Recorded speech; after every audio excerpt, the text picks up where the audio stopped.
저희는 지금 계속해서 아브라함의 이야기를 살펴보고 있죠. 아브라함이 갈대아 우르에서 하란으로 떠납니다. 하란에 머물렀을 때 하나님께서 그를 포기하지 않으시고 다시 불러주시죠. 그래서 그 부르심에 순종해서 아브라함은 이제 가나안으로 비로소 떠나게 됩니다. 그런데 여러분, 저희가 이 아브라함이 가나안으로 향했던 이 성경을 읽으면서 한 가지 잊지 말고 기억해야 되는 것은, 하나님께서는 단 한 번도 아브라함에게 너가 가나안으로 가라 말씀하지 않으셨다라는 거예요. 하나님은 아브라함에게 가나안으로 가라 말씀하지 않으셨고요. 창세기 12장 1절을 보게 되면 그를 보내시면서 이렇게 말씀하십니다. 내가 내게 보여줄 땅으로 가라. 보여주신 땅이 아니라 보여주실 땅으로 가라 말씀하십니다. 하나님은 단 한 번도 아브라함에게 너가 이곳으로 가야 돼, 내가 너에게 이 땅을 줄 거야 보여주신 적이 없습니다. 내가 너에게 이런 축복을 줄 것이니, 이런 약속을 너에게 했으니 너는 그냥 나를 믿는 믿음으로 내가 너에게 보여줄 땅으로 가라 말씀하시는 거죠. 그래서 히브리서 11장 8절에서 이야기하는 것처럼 아브라함은요, 갈 바를 알지 못한 채로 나아간 사람이었습니다. 물론 아브라함에게는 이 가나안이라고 하는 목적이 처음부터 있었어요. 목적지가. 아브라함이 왜 그 가나안을 목적지로 삼았는지 저희는 알 수 없습니다.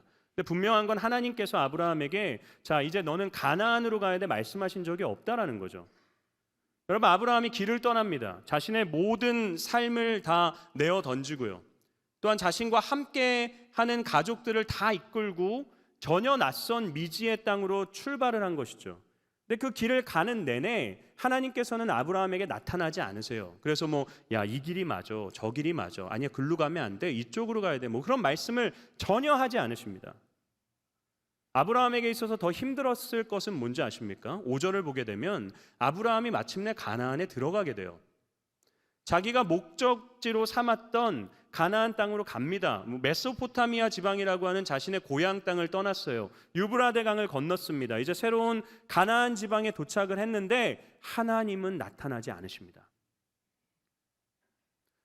하나님이 나타나셔서 그래, 너 잘 왔어, 이곳이 내가 너에게 원했던 곳이야 하지 않으세요. 아브라함은 당황스러웠을 것입니다. 그럼에도 그는 계속 길을 가게 돼요.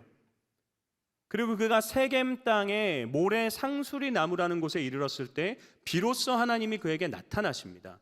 그리고 이렇게 말씀하시죠. 내가 이 땅을 내 자손에게 주겠다. 하란에서부터 시작해서 아브라함은요, 어떠한 목적지도 없이 어디로 가야 될지도 알지 못한 채로 그냥 간 것이죠. 약속의 말씀 하나 붙들고 떠난 것입니다. 아브라함의 그 여정길에 그의 마음을 한번 생각해 보십시오. 그 마음속에 불안함이 있었을 거예요. 그 마음속에 두려움이 있었을 것입니다. 그 마음속에 답답함이 있었을 거예요. 이 길이 정말 맞나? 라고 하는 불확실한 마음을 가지고 엄청난 부담감으로 자신의 모든 가족들을 이끌고 갈대아 우르를 떠나 가나안으로 들어갔을 것입니다. 근데 여러분, 저와 여러분이 아브라함의 모습과 너무 비슷하지 않나요? 저희도 하나님의 약속을 받은 사람들입니다. 예수 그리스도를 믿는 믿음 안에서 하나님께서는 세상 끝날까지 우리와 함께 하신다라고 약속해 주셨습니다. 우리는 그 약속을 믿고 우리에게 주어진 삶을 한 걸음 한 걸음 살아가고 있죠. 그런데 때로는 하나님이 눈에 보이지 않는 때가 옵니다. 하나님의 말씀이 귀에 들리지 않는 때가 와요. 이 길이 맞나? 저 길이 맞나? 내가 어디로 가야 되나? 이 길의 끝에 뭐가 나를 기다리고 있지? 이게 정말 하나님이 내게 원하시는 삶인가? 라고 하는 불안함과 두려움 가운데서 저희 역시도 그냥 그 약속 하나 붙들고 걷는 자들이다라는 것이죠. 우리는 갈 바를 알지 못합니다. 우리는 어떤 것이 하나님의 뜻인지 알지 못합니다. 우리는 불안할 수밖에 없습니다. 그러나 하나님께서 저와 여러분의 삶을 붙드시고요, 저와 여러분에게 허락하신 사명의 자리로 인도하실 것입니다. 여러분, 어떻게 그러실 수 있나요? 우리 눈에 보이지 않지만, 우리 귀에 들리지 않지만 하나님이 지금도 우리와 함께하고 계시기 때문입니다. 여러분, 저는 저와 여러분이 마치 양과 같다고 생각해요. 제가 여러 번 어떤 양에 대해서 말씀을 드렸을 거예요. 그 정도로 저는 양이 저와 여러분의 정체성을 가장 잘 보여주는 동물이다라는 생각을 합니다. 양은요, 시력이 너무 좋지 않습니다. 양의 시력이 마이너스 10도라고 해요. 그래서 정말 코 앞만 본다고 합니다. 바로 앞만 볼 수 있어요. 그러다 보니까 여러분, 양은요, 목자를 보지 못합니다. 양은 목자가 자기 주변에 있는지를 몰라요. 양은 자신의 눈으로 목자를 보면서 아, 목자가 나와 함께 있구나 하면서 막 평안함을 느낄 수 있는 동물이 아닙니다. 양은 늘 불안할 수밖에 없어요. 혼자 떨어진 것 같은 생각을 할 수밖에 없습니다. 그런데 여러분, 선한 목자는요, 양을 떠나지 않습니다. 양은 알 수 없으나 선한 목자는 양 옆에서 그 양을 푸른 초장과 잔잔한 물가로 인도하고 있습니다. 양이 봤을 때는요, 그냥 내가 간 거예요. 내가 걸어간 겁니다. 내가 그 길을 개척한 겁니다. 내가 푸른 초장을 찾은 것 같고 내가 잔잔한 물가로 찾아간 것 같아요. 그러나 보이지 않는 목자가 그를 여전히 인도하고 있었다라는 것이죠. 목자는 여전히 사망의 음침한 골짜기를 양이 지날 때 그를 먹으려고 달려들고 매복해 있는 그 짐승들 가운데서 막대기와 지팡이로 그 양을 지켜주고 있습니다. 양은요, 내가 그 모든 위협들을 이겨냈다라고 생각합니다. 양은 그런 위협이 있다는 것조차도 알지 못합니다. 그런데 목자가 그 옆에서, 보이지 않는 목자가 그 모든 위험을 막아주고 있는 것이죠. 저와 여러분은 양입니다. 우리는 하나님을 볼 수 있는 자들이 아닙니다. 우리가 하나님을 보고요, 우리가 하나님을 따라가는 것이 아닙니다. 하나님이 우리를 보시는 것이고 하나님이 우리를 이끌어 가시는 것입니다. 양인 저와 여러분이 기억해야 되는 것은 한 가지예요. 눈에 보이지 않지만, 내 귀에 들리지 않지만 살아계신 하나님이 지금도 내 목자로 나와 함께하고 계신다. 그 사실을 믿는 것입니다. 여러분, 이처럼 아브라함은 보이지 않는 하나님의 손길로 갈 바를 알지 못했으나 가나안에 도착하게 됩니다. 그런데 그 가나안 안에서도요, 아브라함은 끊임없는 잘못된 선택들을 하며 살아갑니다. 제가 좀 전에 말씀드린 것처럼 하나님께서 아브라함에게 나타나셨던 장소가 세겜 땅에 있는 모래 상수리 나무라는 곳이에요. 근데 이 세겜이라고 하는 지역은 이스라엘 중에서도 상당히 괜찮은 지역이었습니다. 목초지였고요. 그리고 물이 부족했던 그 이스라엘 땅에서 우물이 많았을 정도로 아주 수자원도 꽤나 괜찮았던 지역이 세겜 지역입니다. 또한 무엇보다 교통의 요충지였어요. 많은 사람들이 그곳에 모여 있었습니다. 그런데 그 세겜 땅 안에서도요, 이 모래 상수리 나무라는 곳은 좀 특별한 곳이었는데, 이 모래라고 하는 단어는 선생 또는 교사라고 하는 의미를 갖고 있습니다. 그래서 상수리 나무가 있어요. 세겜 땅 안에 큰 상수리 나무가 있는데 그 상수리 나무가 사람들에게는 가르침을 받는 나무다라는 것을 의미하는 거죠. 그래서 사람들이 그 나무로 나오면요, 그곳에서 제사장들이 신들에게 제사를 드리고 예언을 하고 또 가르침을 받는 장소였다라는 것으로 쉽게 저희가 추측해 볼 수 있습니다. 그러니까 중심지 중에서도 중심지인 것이죠. 근데 아브라함이 그곳에 딱 도착했을 때 하나님이 그에게 나타나세요. 그리고 이렇게 말씀하시죠. 내가 이 땅을 내 자손에게 주겠다. 여러분, 아브라함의 마음을 한번 생각해 보십시오. 하란에서부터 불안해서 그냥 갈 바를 알지 못하고 걸어왔는데 가장 중심부에 그가 도달했을 때 하나님이 이 땅을 내 자손에게 주겠다 약속하시는 거죠. 이곳이 내가 너에게 보여줄 땅이야 말씀하시는 겁니다. 아브라함의 마음에 벅차오름이 있었을 거예요. 그래서 그가 어떻게 합니까? 바로 제단을 쌓고 여호와께 예배를 드리죠. 감사합니다. 여호와의 이름을 부르짖습니다. 여러분이 아브라함이라면 어떻게 하시겠습니까? 그 자리에 머물러야 되죠. 그곳에 살고 있어야 됩니다. 왜냐하면 하나님이 내 자손에게 이 땅을 주겠다 약속하셨기 때문이죠. 8절을 보게 되면 아브라함이 조금 이상한 행동들을 하기 시작합니다. 아브라함이 그 땅을 떠나요. 그리고 동편으로 갑니다. 그리고 어디에 이르냐면 베델과 아이 사이에 장막을 치게 됩니다. 장막을 친다라는 것은 그곳에 잠시 머물겠다라고 하는 의지를 표명하는 거죠. 그곳에 잠시 머물던 아브라함이 또 어떻게 하냐면 장막을 거두고요, 이제는 남방으로 내려갑니다. 밑에 지방으로 계속 내려가요.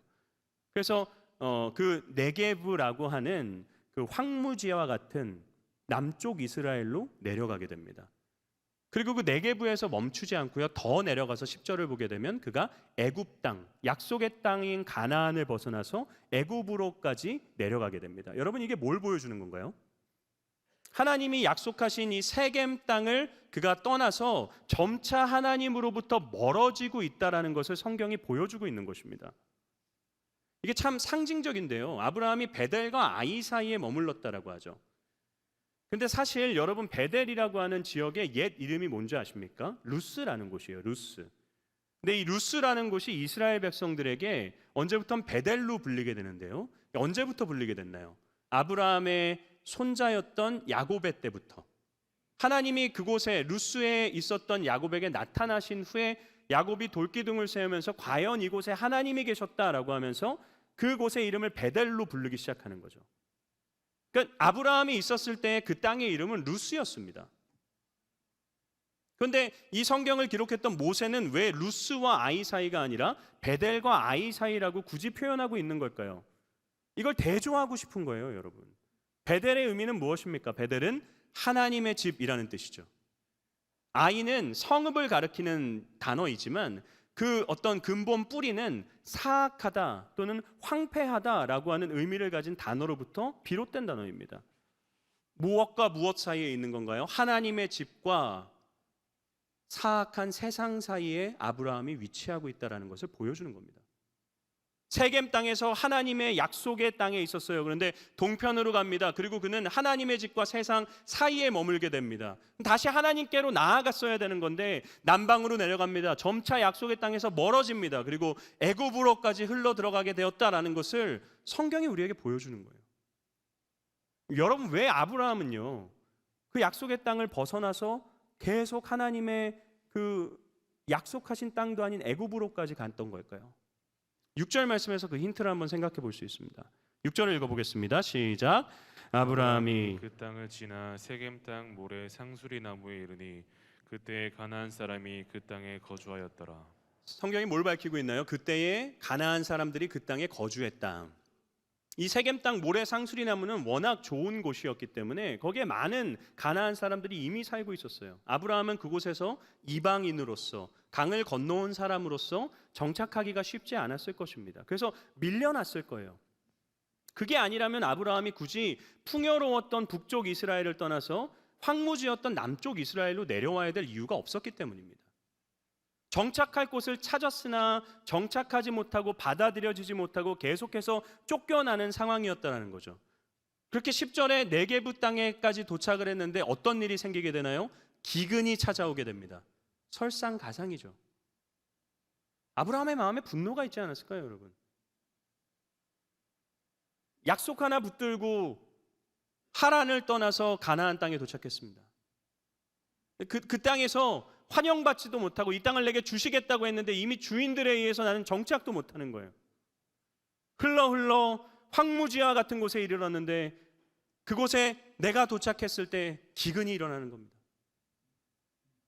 아브라함은 그 즉시 모든 것을 내어놓고요 애굽으로 떠나게 됩니다. 그게 아브라함의 첫 번째 잘못된 선택이었어요. 애굽 땅에 들어가서도 아브라함은요 여러분 잘못된 선택을 합니다. 자신의 아내 사라가 너무 아름다웠어요. 아브라함이 이제 애굽 땅에 들어가게 되면 이 애굽 사람들이 자신의 아내 사라를 자신의 여인으로 맞이하기 위해 남편이었던 자기를 죽일 거다라는 생각을 했던 것 같아요. 그래서 사라에게 당신이 내 누이라고 이야기해라, 거짓말해라 라고 얘기를 하죠. 그 결과 사라는 바로 왕의 궁전으로 가게 되고요. 아브라함은 그 일로 인해서 바로 왕으로부터 많은 재물을 받게 됩니다. 여성 성도님들이 가장 분노하는 성경 구절 중에 하나죠. 어떻게 이럴 수 있냐? 정말 남자답지 못하다. 자기 살겠다고 아내를 팔아넘겨 뭐 이렇게 생각하시잖아요. 여러분 이 아브라함의 이 사건은요 단순히 어떤 아브라함의 남자답지 못함을 꼬집는 사건이 아닙니다. 이건 언약의 관점에서 생각을 해봐야 돼요. 하나님이 아브라함에게 맺으신 언약의 핵심이 무엇입니까? 두 가지예요. 땅과 자손입니다. 땅과 자손. 땅을 주시겠다 약속하셨고 내게 자손을 주겠다 약속하셨어요. 사라는 누구입니까? 사라는 그 약속을 함께 받은 사람이에요. 그 자손이라고 하는 하나님의 언약을 성취할 여인이었습니다. 그런데 아브라함이 언약을 성취할 자신의 아내 사라를 그냥 자신의 안위를 위해서 바로 왕에게 내어줬다라고 하는 것은 아브라함은 하나님과의 언약을 그다지 중요하게 생각하지 않았다라는 것을 알 수 있는 것이죠. 여러분, 아브라함은요, 언약을 그다지 중요하게 생각하지 않았어요. 무엇 때문이었습니까? 저희가 크게 세 가지를 살펴봤죠. 첫 번째, 사람들로부터 오는 어려움 때문에. 두 번째, 기근이라고 하는 상황과 환경의 어려움 때문에. 세 번째, 무엇 때문인가요? 두려움 때문에. 사람과의 문제 때문에, 상황의 어려움 때문에, 두려움 때문에 아브라함은요, 잘못된 선택을 내리고 하나님의 약속을 주저없이 내어 던지고 하나님을 믿는 믿음을 내어 던지고 애굽 땅에 거하게 됩니다. 이게 저와 여러분의 모습 아닌가요? 우리에게도 하나님 믿는 믿음이 있습니다. 하나님의 약속을 받았어요. 저와 여러분이 세상에서 살아가면서 뭘 경험하게 되나요? 사람과의 어려움을 경험합니다. 이 땅을 살면서 때로는 기근과 같은 상황과 환경의 어려움을 경험하게 돼요. 우리를 두렵게 만드는 상황들이 우리 삶에 찾아오게 됩니다. 그럼 어떻게 하나요? 주저함 없이 믿음을 내어 던지는 거죠. 저와 여러분 역시도요, 아브라함처럼 잘못된 선택들을 하면서 살아가게 됩니다. 여러분, 이 아브라함의 이야기에 저희가 집중해야 되는 것은 아브라함의 실패만이 아닙니다. 저희가 집중해야 되는 것은 아브라함의 실패가 만들어낸 결과입니다.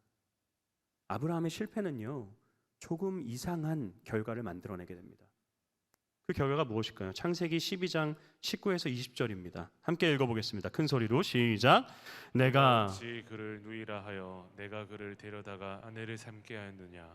내 아내가 여기 있으니 이제 데려가라 하고 바로가 그 사람들에게 그의 일을 명하매 그들이 그와 함께 그의 아내와 그의 모든 소유를 보내었더라. 아멘.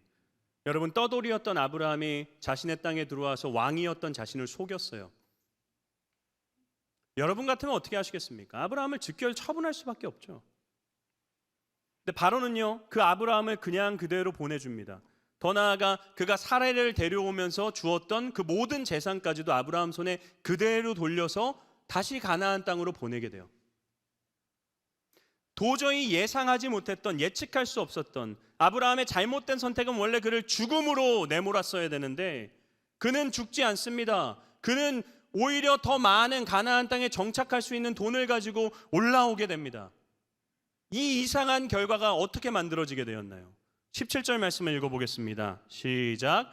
여호와께서 아브라함의 아내 사레의 일로 바로와 그 집에 큰 재앙을 내리신지라. 아멘. 누가 내리셨나요? 여호와께서. 여러분, 아브라함은요, 이 일을 위해서 한 일이 아무것도 없어요. 그는 그냥 잘못된 선택을 하고 그 잘못된 선택들로 자기가 얻은 그 물질을 누리면서 살아간 것밖에 없습니다. 근데 누가 그 일을 해결하셨나요? 하나님께서, 여호와께서 그 일을 해결하십니다. 왜 그런가요? 여러분, 이대로 가만히 내버려 두면요, 하나님과 아브라함이 맺은 언약이 깨어지게 돼요. 아브라함은 그 땅에서 자신이 받은 부를 가지고 애굽 땅에 정착하게 됩니다. 하나님이 약속하신 가나안 땅으로 그가 돌아갈 일이 없게 돼요. 또 이대로 가만히 내버려 두면 어떤 일이 생기게 됩니까? 그 약속의 언약에 성취해야 됐던 여인인 사라는 애굽 왕의 여인이 되어지게 됩니다. 하나님이 아브라함과 맺으셨던 그 언약이 깨어지게 되는 거예요. 아브라함은요, 관심이 없어요. 언약에 누가 일하십니까? 하나님이 일하시는 겁니다. 하나님이 그 언약이 깨어지지 않을 수 있도록 붙잡으시는 거예요. 그 문제를 직접 해결하시는 겁니다. 그리고 아브라함을 다시 어디로 보내십니까? 13장 3절과 4절 말씀을 보게 되면 그가 정착할 수 있는 많은 돈을 가지고 다시 베델과 아이 사이 하나님의 이름을 부르짖었던 곳으로 돌아가게 하십니다. 여러분, 하나님은요, 갈 바를 알지 못하던 아브라함을 결국 가나안으로 보내세요. 그리고 그 가나안에서 그가 잘못된 선택으로 하나님의 약속을 내팽개치고 떠났을 때 하나님은 여러 가지 일들을 행하셔서 그를 다시 가나안으로 보내십니다. 그래서 제 설교의 제목이 결국 다시 가나안으로입니다. 여러분, 아브라함의 잘못된 선택의 결과는 죽음이 아니었어요. 이걸 기억하셔야 됩니다. 하나님은 그의 잘못된 선택을 통해 선을 이루십니다. 사랑하는 성도 여러분, 저와 여러분이 성경에서 발견하게 되는 소망이 이것 아닌가요? 우리는요, 늘 올바른 선택을 하는 사람들이 아닙니다. 우리는 스스로의 선택이 상당히 괜찮고, 스스로의 선택이 상당히 합리적이고, 스스로의 선택이 상당히 옳은 것이다라고 하는 생각을 하면서 살죠. 우리의 선택은요, 올바른 선택이 아닐 경우가 너무 많습니다. 우린 양이기 때문에. 우리 앞에 무엇이 주어져 있고 우리 뒤가 어떻게 되어졌는지를 전혀 이해하지 못하기 때문에. 여러분, 우리는 늘 잘못된 선택을 하지만 하나님은 늘 바른 선택을 하시는 분이십니다. 우리의 잘못된 선택을 그분은 사용하세요. 사용하셔서 선을 이루어 가십니다. 그게 우리 삶의 희망입니다, 여러분. 하나님은 우리의 잘못된 선택에도 불구하고 우리를 포기하지 않으세요. 우리를 망하게 내버려 두지 않으십니다. 예수 그리스도를 믿는 믿음의 안에서 우리를 붙드시고 우리를 가장 올바른 길로 인도해 가십니다. 여러분, 요나가요, 하나님으로부터 부르심을 받죠. 너는 니느웨 성으로 가라. 근데 요나는 니느웨 성으로 가지 않습니다. 정반대인 다시스로 향하게 됩니다. 그가 다시스로 향하는 배를 타고 떠났을 때 하나님이 요나를 다시 니느웨로 돌이키시기 위해서 수많은 방법들을 사용하세요. 근데 요나는 돌이키지 않습니다. 그는 끊임없이 잘못된 선택들만 계속해서 합니다. 근데 그 결과 어떤 일이 일어나는 줄 아십니까? 그와 함께 타고 있었던 이방인 선원들이 하나님께 서원을 하게 됩니다. 이제 내가 이 모든 상황들을 보니까 여호와 하나님, 요나가 섬기던 하나님만이 유일한 하나님이심을 믿고 내가 그분만을 섬기기로 서원합니다 라고 하는 선이 이루어지게 됩니다. 요나가 한 것이 아니에요. 요나는 그냥 잘못된 선택을 했을 뿐입니다. 근데 그 잘못된 선택을 통해 하나님이 선을 이루어 가십니다. 우리의 구원도 마찬가지 아닌가요? 여러분, 예수 그리스도께서 왜 십자가에 매달리셨나요? 수많은 사람들의 잘못된 선택 때문입니다. 자신들이 기다려온 메시아이심을 깨닫지 못하고 예수님을 고발하고 예수님을 죽이려고 했던 대제사장들은 잘못된 선택을 했습니다. 자신의 스승을 팔아넘겼던 가룟 유다는 잘못된 선택을 했어요. 예수님이 붙잡히실 때 그를 내던지고 떠났던 모든 제자들로 잘못된 선택을 했습니다. 예수님께 죄가 없다는 사실을 알면서도 예수님에게 십자가형을 처했던 본디오 빌라도도 잘못된 선택을 했습니다. 예수님의 손을 못으로 받고 채찍질을 했던 모든 로마의 군병들도 잘못된 선택을 했습니다. 그런데 그 잘못된 선택을 통해 하나님께서 어떤 일을 하시나요? 저와 여러분을 구원하셨습니다. 우리의 선택이 우리의 삶을 결정하는 것이 아닙니다. 하나님이 저와 여러분의 삶을 이끌어 가십니다. 그래서 여러분, 잠언 16장 9절 말씀과 함께 우리가 반드시 기억해야 되는 또 하나의 말씀이 있어요.